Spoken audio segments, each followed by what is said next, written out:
Hello everyone, I'm Taylor Bambico. I'm an author of young adult urban fantasy, adult thriller, and erotica, and for today's simple knowledge review, I'm going to be going over one of my favorite firearms, the 1911. Now before I go any further, I'm going to make sure this firearm is clear. We're good. Empty. Let's continue, shall we? So this particular 1911 is a Colt Mark IV Series 70 government model in .45 auto. So the first thing I'm going to bring up with this firearm is the capacity. This particular one came with a 7-round magazine, however I have since acquired some Wilson Combat and Chip McCormick 8-round magazines. Now there are large capacity magazines for 1911s. The one I had was not very good, in fact it didn't work at all for this 1911. So for the most part you're limited to 7 or 8-round magazines for the 1911. Unless of course you have a double stack 1911, then it can be, I think, 15 is what I've heard. Of course, that also varies on the caliber, which for me, the capacity is not a drawback for this particular firearm. Now on to my next point regarding this firearm is the sights. Originally, I wanted to keep this one relatively stock and just use the standard sights that came with it. However, as time went on, I noticed the front sight was coming loose. I took it to a gunsmith, he restaked it. It didn't stay, so I eventually ordered some Trijicon night sights, took it to another place, and they installed them. Now the thing with 1911s in regards to sights which are staked, it is a bit more difficult to have them done. Some of the later ones have them where they're dovetail, they just drift in and out. Originally, when I was having these sights installed, they said it was going to be about a 30-minute wait. Turns out it's going to be a little bit longer. They actually broke the original sight that was in it, which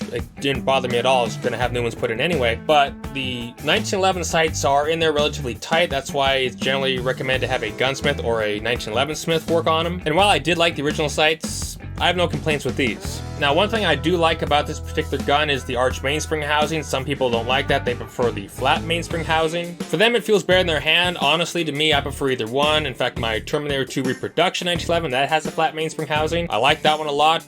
Honestly, I can't say that I like this one over that one. I like them both. The spur hammer on that, some people don't like it when their hands are a bit meatier. That can bite them. Fortunately, that's not something I have to worry about, so I'm glad it does have the spur hammer. The next thing I'm going to bring up is recoil management. Being .45, it is relatively easy to handle.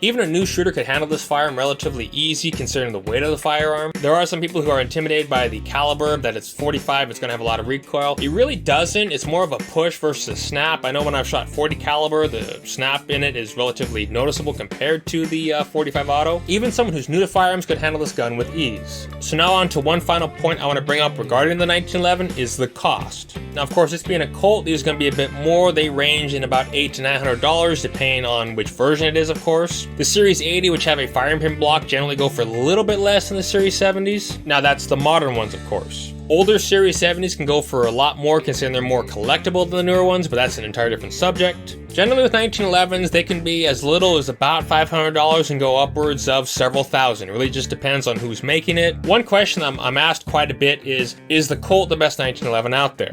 I tell them, if you want one that's made by Colt, buy one that's made by Colt. Along with the 1911 I modified to resemble the one in Terminator 2 Judgment Day, I also have a stainless steel Springfield Armory 1911, which I made to look similar to the one used by Milla Jovovich and Michelle Rodriguez in Resident Evil. That one, of course, wasn't too difficult because all you had to do was change the trigger and put a set of Packmark grips on it. That one in the movie did have an accessory rail on the frame here. I don't know how that was done, but it was pretty cool considering the movie was relatively dark. It was a good contrast for the film. But anyway, back to this firearm. So my overall review on this particular firearm, or any 1911 for that matter, is buy the one you want the first time.